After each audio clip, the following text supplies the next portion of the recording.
عليكم ورحمة الله وبركاته. ازيكم عاملين ايه؟ النهاردة ان شاء الله هنعمل شنطة بخرز اللولي.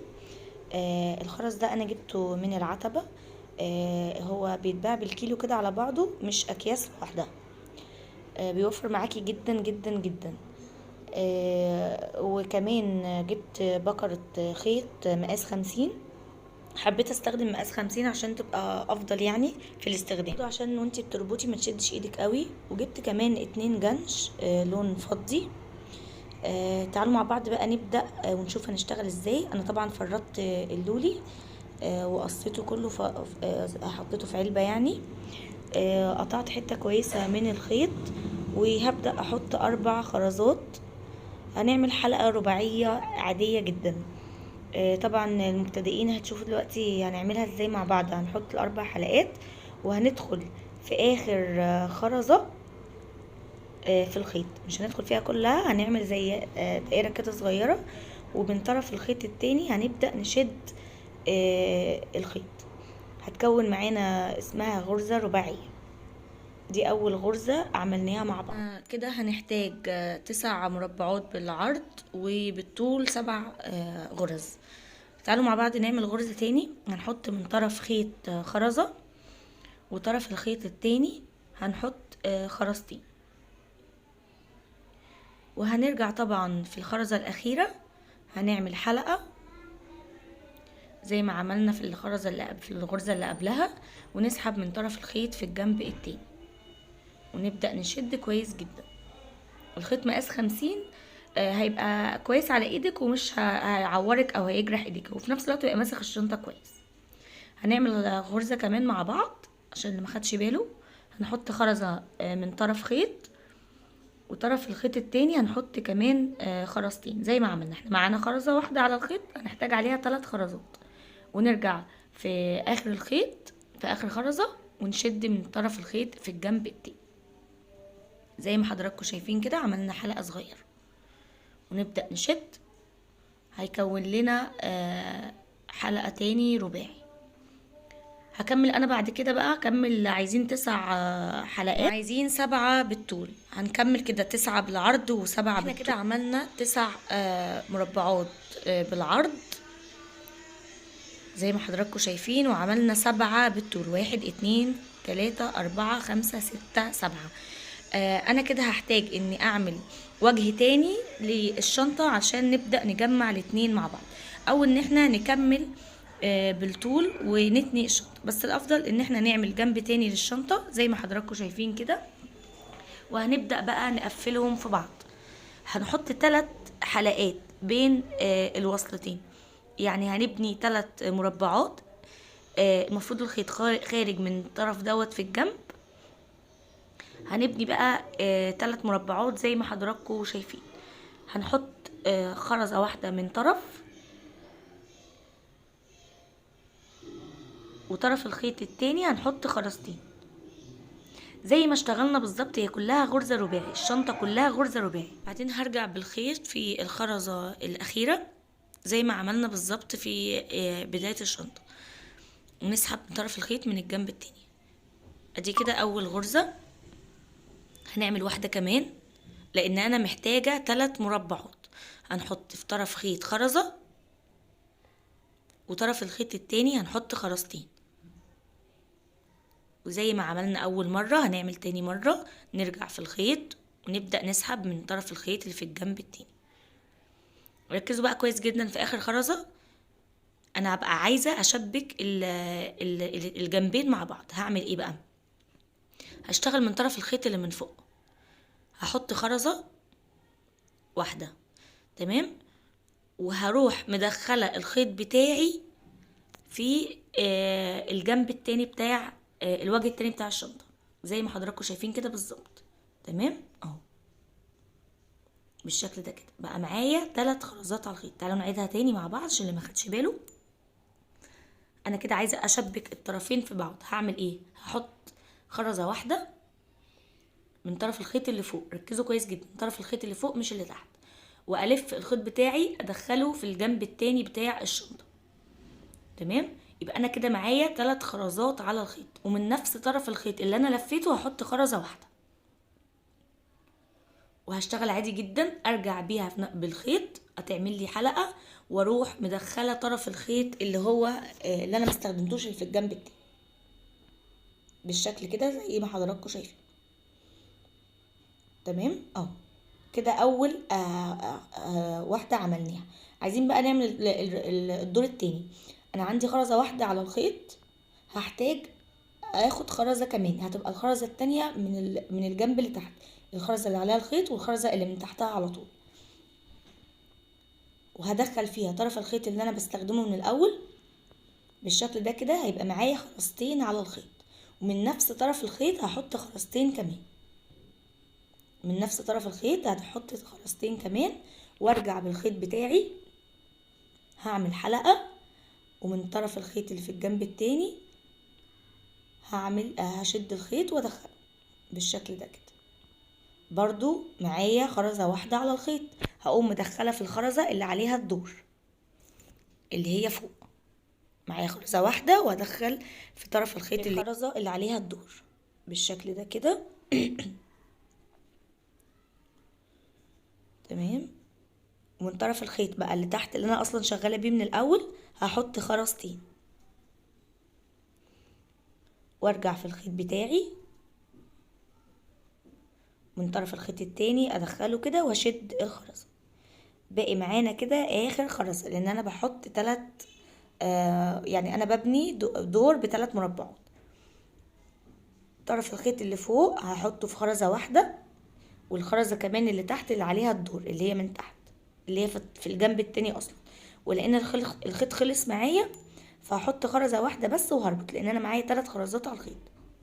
طبعا كمان لان الخيط خلص معايا فهربط ربطة كده كويسة وهعقدها وهتوه الخيط بس كده. خلاص انا قصيت الخيط. هبدأ برضو اكمل بقى زي ما وقفت معايا. هحط في خرزتين على الخيط اهو، مش هدخل في خرزة واحدة بس، هحط في الخرزة اللي في الجنب والخرزة اللي فوق، وابدأ اشتغل عادي جدا.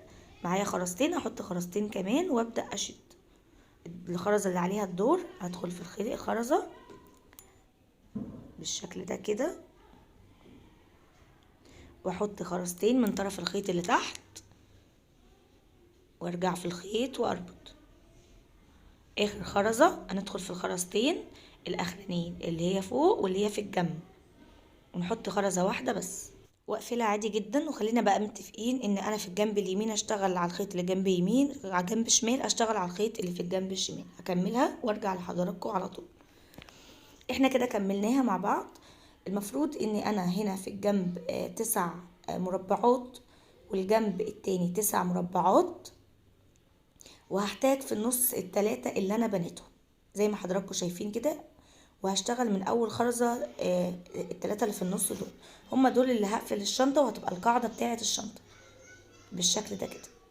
انا هعمل ايه؟ انا كده معايا 3 غرز من تحت في القاعدة. هعمل ايه؟ هستخدم الخرزة اللي فيها الخيط دي، وهستخدم الخرزة اللي هي فوق الخرزة بالظبط زي ما حضراتكم شايفين كده، اللي هي من الصف اللي فوق، من الصف اللي فوق بتاع الشنطة. هدخل بيها بالخيط بتاعي كده زي ما حضراتكم شايفين بالظبط، ومن نفس طرف الخيط اللي انا دخلتها بيه هحط خرزتين على الخيط. يا رب تكون واضحة مع حضراتكم. هحط خرزتين بس على الخيط، ابدأ اربط عادي جدا زي ما عملنا كل مرة بالشكل ده كده. هعمل ايه؟ الخرزة اللي عليها الدور انا كده معايا الخيط في خرزة واحدة بس، هدخل بقى في الخرزة اللي عليها الدور اللي هي القاعدة بتاعة الشنطة. هدخل من طرف الخيط اللي من تحت فيها،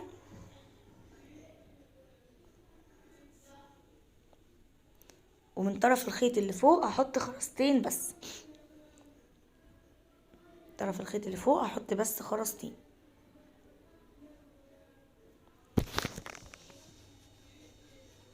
وارجع في الخيط عادي جدا وابدأ اربط. اخر بقى خرزة معايا لان انا عايزة القاعدة ثلاثي، انا معايا خرزتين، واحده هنا الخرزه اللي قاعده والخرزه اللي واقفه دي هدخل فيهم الخيط بالظبط زي ما حضراتكم شايفين كده.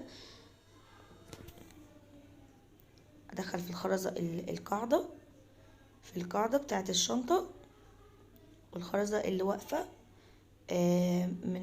من جنب الشنطه التاني. موضوع سهل جدا وبسيط، بس انتي بس ركزي اهم حاجه عشان الخيط ما يلخفنش منك.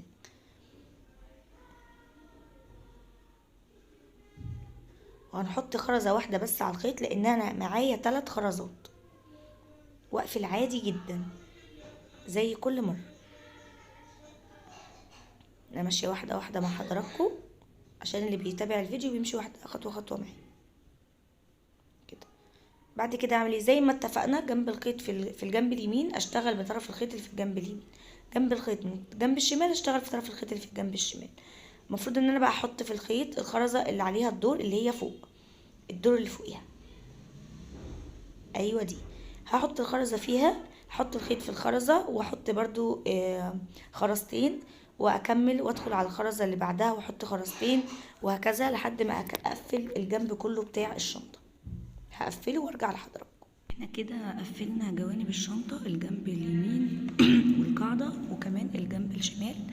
هنبدأ بقى ان احنا نعمل الغرزتين اللي في الجنبين.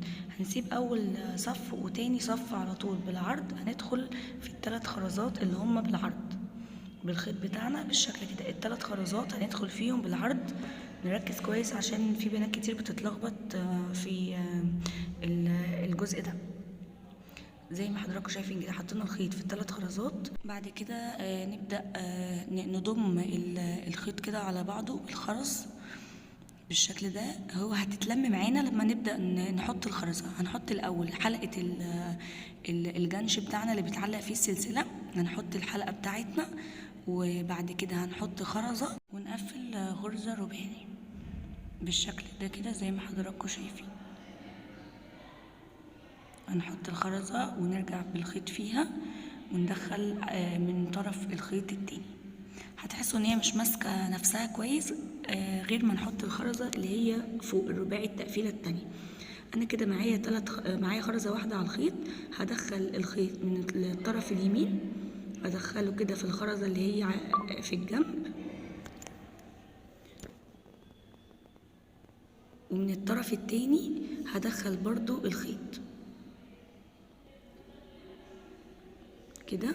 انا كده معايا 3 خرزات على الخيط، هحط خرزه كمان وبرضو قفلت غرزه رباعي، وارجع في اخر خرزه واشد الخيط من الطرف التاني اهي، كونتني غرزه رباعيه.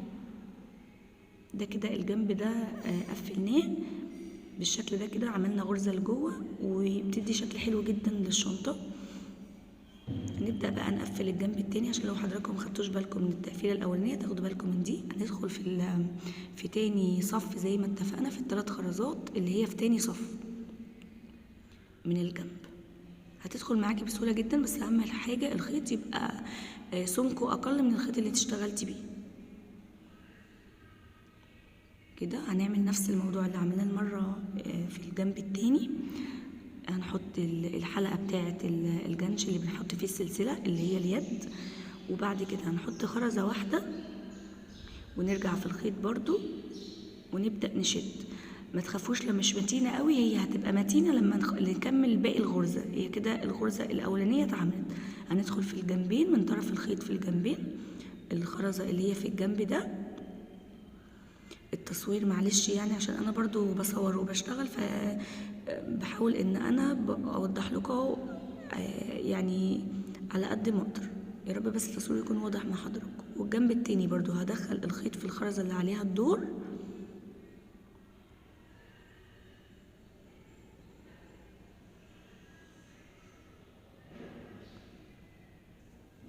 تمام، واحط خرزة واحدة بس اهي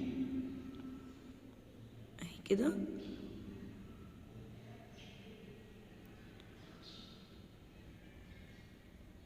وارجع في الخيط واشد من طرف الخيط اللي في الجنب التاني.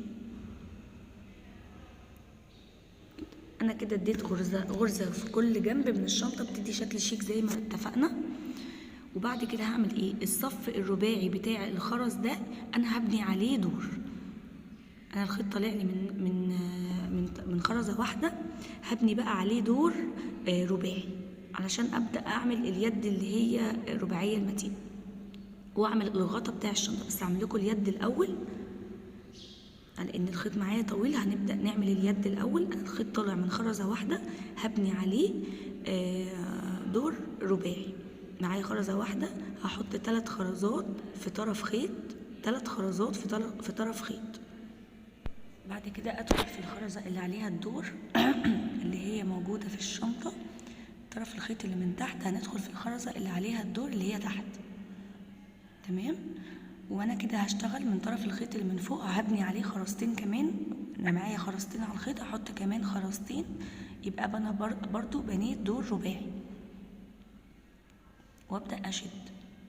بعد كده هندخل برضو في الخرزه اللي عليها الدور في القاعده اللي هي في طرف الشنطه من تحت. هيبقى معايا خرزتين على الخيط، وطرف الخيط اللي فوق هحط خرزتين. الشنطه كلها يا جماعه رباعي، غرزه رباعي، ما استخدمتش غيرها. وابدا اشد. نركز بقى في الغرزه الاخيره دي. انا معايا خرزه واحده على الخيط، والمفروض ان انا هقفل خلاص اللي هي الجنب ده، فبدخل في الخرزه اللي من تحت والخرزه اللي من فوق. ادخل في الخرزه اللي هي تحت دي، وبعدين الخرزه اللي فوق. وما تقلقوش خالص، الصف هيبقى راسم نفسه. وهحط خرزه واحده بس في الخيط، لان انا كده يبقى معايا 3 خرزات على الخيط. وابدا اقفل. هنستمر بقى على الموضوع ده لحد ما نقفل يد الشنطه بالشكل ده. كده معايا غرزه رباعي، هبني على كل صف خرزتين. اول صف هحط 3 خرزات، وبعد كده هبني خرزتين خرزتين خرزتين، واخر واحده هحط خرزه واحده. زي ما حضراتكم شايفين حطينا 3 خرزات عشان ابدا الدور الجديد بتاعي، تمام. وبعدين هدخل في الخرزه اللي عليها الدور، وهحط خرزتين بس عشان انا معايا خرزتين على الخيط زي ما اتفقنا.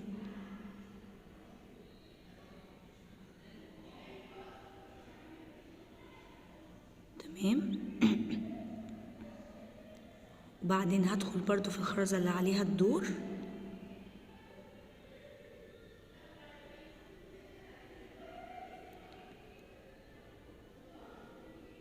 واحط برضو خرزتين بس، تمام. اخر بقى خرزة زي ما بقول لحضراتكم هندخل في الخرزة اللي عليها الدور اللي هي الخرزة اللي واقفة والخرزة اللي قاعدة اللي هي تحت دي كده.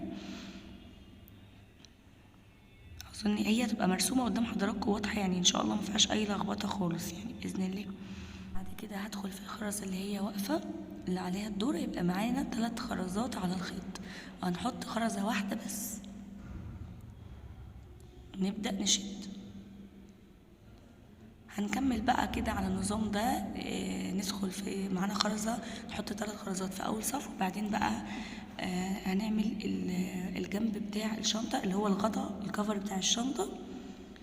هنسيب خرزتين من الجنب ده وخرزتين من الجنب ده، ونشتغل في ال3 اللي هم في النص، ال3 خرزات اللي في النص. نحاول نوازي، نسيب خرزتين من الجنب اليمين خرزتين من الجنب الشمال، ونشتغل على ال3 خرزات اللي في النص. برضو هنشتغل غرزة رباعي عادية جدا اهو زي ما حضراتكم شايفين. انا حطيت خرزة واحدة، حطيت الخيط في خرزة واحدة، وهحط 3 خرزات من طرف، 3 خرزات من طرف، وابدأ اشد. بعدين هدخل في الخرزة اللي عليها الدور. ركزوا جدا في الغرزة دي واللي بعدها. هدخل في الخرزة اللي عليها الدور واحط خرزتين على الخيط عشان برضو تبني لي غرزة رباعي. نيجي بقى المفروض ان انا هبقى اشتغل على 3 خرزات بس. نيجي في اخر غرزة اللي هي في الجنب دي عشان اطلع الدور اللي فوق. هدخل من طرف الخيط اللي هو تحت في الخرزة اللي عليها الدور، وهشتغل من طرف الخيط اللي هو في الجنب اللي انا دخلت بيه في الخرزة. هحط خرزتين من الطرف اللي في الجنب ده، انا مش عارفه اقول لكم يمين وشمال لان برضو انتوا هتبقوا شغالين غيري عشان ما نتلخبطش، وهرجع في الخيط واشد، يبقى انا اشتغلت من طرف الخيط اللي في الجنب. نفس الموضوع اللي عملته في اول صف هعمله في تاني صف. هحط 3 خرزات على الخيط من طرف خيط واحد. يا رب يكون التصوير واضح معاكم. وابدأ اشد، بعدين هدخل في الخرزة اللي عليها الدور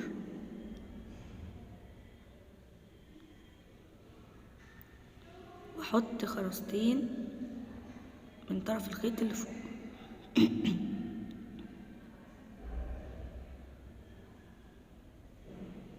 بالشكل ده كده، وابدأ اشد. في اخر خرزة بقى زي ما اتفقنا، طرف الخيط اللي من تحت هدخل في الخرزة اللي هي عليها الدور، وهشتغل برضو من طرف الخيط اللي من تحت عشان اقدر اطلع دور فوق. ايوه، طرف الخيط اللي هو من الجنب ده اللي انا دخلت فيه في الخرزة هبني خرزتين، هحط خرزتين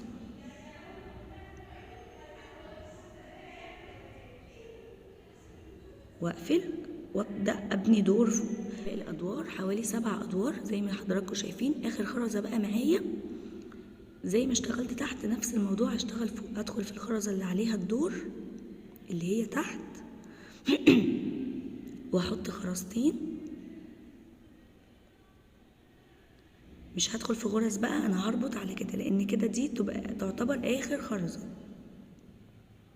هربط ربطة والربطة التانية اشد كويس وبعدين اقص بالقصة. يبقى انا كده عملت الغطا بتاع الشنطة بتاعتي. كده ناقص حاجة واحدة اكمل اليد بتاعتي بتاع الشنطة اللي قلت لحضراتكم عليها من الاول، وهرجع لكم على طول. اخر بقى خرزة هنعملها في اليد هنعمل ايه؟ هي نركز فيها كويس ان شاء الله تبقى سهلة على حضراتكم باذن الله. انا كده عملت اليد بتاعتي. المفروض هعمل ايه؟ انا عايزة اركبها بقى في الرباعي اللي في الجنب التاني. هوصل الخرزات ببعض. يعني ايه هوصل الخرزات ببعض؟ انا هنا معايا 4 خرزات في اليد و4 خرزات موجودة في قلب الشنطة. هنعمل مع بعض ايه؟ هنحط خرزة واحدة في اليد وهنعديها من خرزة التانية في الشنطة. حطينا خرزة واحدة في اليد، نحاول نظبط اليد كويس جدا، وبعدين هنعديها في الخرزة الموازية ليها في الشنطة بتاعتنا ونبدأ نشد. انا كده معايا كام خرزة على الخيط؟ معايا 3 خرزات. بعد كده هاخد خرزة كمان بعد ما انا لفيت الخيط، هاخد خرزة على نفس الخيط وابدأ اشد من الطرف التاني. هي هتتمتن معانا بس لما نظبطها كويس، ما نقلقش من اول خرزة خالص. انتي ماشية صح، ما تقلقيش بالشكل ده خالص، ما تقلقيش خالص. يعني هي ماشية، انتي ماشية تمام، بس لازم الخيط يتشد ويتمتن كويس. هنعمل ايه بقى؟ هندخل بطرف الخيط اللي فوق في الخرزة اللي هي في اليد، وطرف الخيط اللي من تحت هندخل في الخرزة اللي في الشنطة. هتلاقوها مظبوطة معاكم وهتبقى عليها الدور، يعني مفيش لخبطة ولا اي حاجة.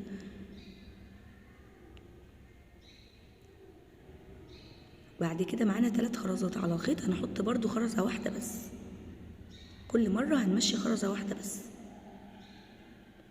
ونبدأ نرجع في الخيط ونبدأ نشد من طرف الخيط اللي في الجنب التاني. بدأت تمسك معايا كويس. نفس الموضوع هنعمل ايه تاني؟ هندخل في طرف الخيط في الخرزة اللي عليها الدور في الجنب. بصوا هي رسمة روحها، هي رسمة نفسها. بصوا ندخل في طرف الخيط في الخرزة اللي عليها الدور في اليد، وطرف الخيط اللي في الجنب التاني الخرزة اللي عليها الدور في الشنطة، وهنحط برضو خرزة واحدة بس بالشكل ده كده. حاولي تظبطي اليد معاكي علشان تبقى مظبوطة على الشنطة ما تتلفش منك. اخر بقى خرزة خالص هنلف الخيط بتاعنا على الخرزة اللي عليها الدور اهي كده بالشكل ده، وطرف الخيط في الجنب التاني الخرزة اللي عليها الدور. هي اصلا بانية روحها رباعي، بس هنلف الخيط عليها ونربط كويس، لان انا مش محتاجه احط خرزه في الصف الدور الاخير لان هو باني نفسه في الخيط عليها، ونربط كويس جدا. بعد ما ربطنا كويس خلصنا تقريبا الشنطة كلها. هنعمل بقى اليد بتاعت الشنطة، وهتبقى اليد دي خرز. احنا حطينا حلقة اللي هي الجنش بتاع السلسلة، دخلناه وعملنا الخيط 2 في بعض عشان يبقى حلقة الشنطة معانا متينة جدا. وسطنت الخيط كويس قوي، وهبدأ احط الخرز بتاعي حوالي متر خرز. اقيس متر كده على دراعي عشان يبقى المقاس مظبوط، وهبدأ احط في الخرز. يعني هنرص خرز عادي جدا، مفيهوش اي مشكلة خالص. زي ما حضراتكم شايفين كده هبني خرز على اليد بتاعتي. احنا كده خلصنا الخرز بتاعنا على اليد، وربطنا كويس قوي من الجنبين. هبدأ اركبه في الحلقة دي، حلقة الشنطة من الجنب ده وحلقة الشنطة من الجنب دي. احنا كده خلصنا الشنطة بتاعتنا. يا رب تكون سهلة على حضراتكم وما فيهاش اي مشاكل خالص، وبعتذر جدا عن التأخير. يا رب تكون عجبتكم وتكون خفيفة على قلبكم، والشرح يكون سهل ومبسط. الشنطة واسعة من جوه، وتاخد موبايل وتاخد محفظة. وربنا يجعلها سنة سعيدة على حضراتكم. كان معاكم آية. ما تنسوش اللايك